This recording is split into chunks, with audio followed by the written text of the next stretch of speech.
Sometimes you don't get a choice of how your environment is arranged. Someone else has control of what's visible.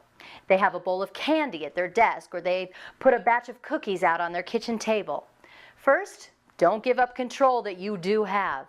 Sometimes you can choose an alternative route and not pass the danger zone, and just make that a habit. Dr. Phil tells a story in which he changed the door he routinely used to go into his house in order to avoid the danger of fresh-baked cookies and similar temptations. If you can't avoid the kitchen, maybe there's a cover you can put over the cookies, or maybe you can move them to someplace less conspicuous without getting busted.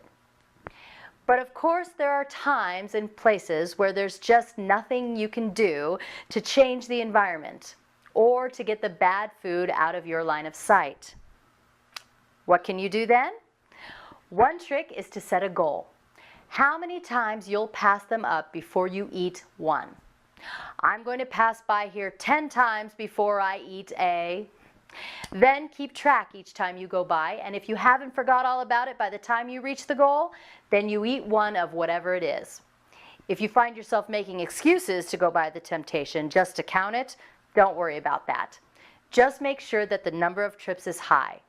You might be willing to make 10 trips for one cookie, but are you really going to make 30 trips to get 3? If you lose count, don't stress about it.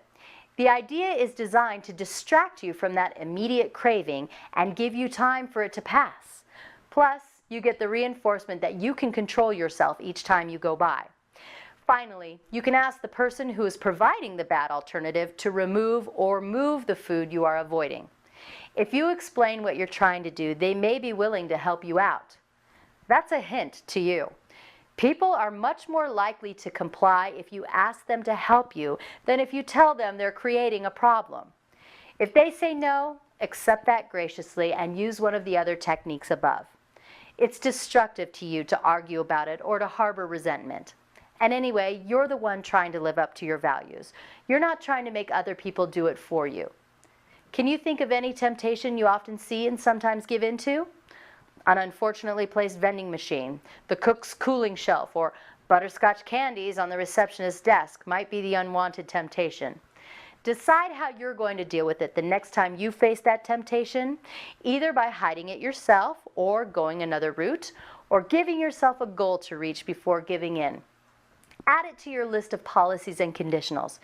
And if you've got a second predictable temptation you can think of, write a policy for that one too. The Pledge of Allegiance. Next segment, Debbie has a tip so powerful it could change your life.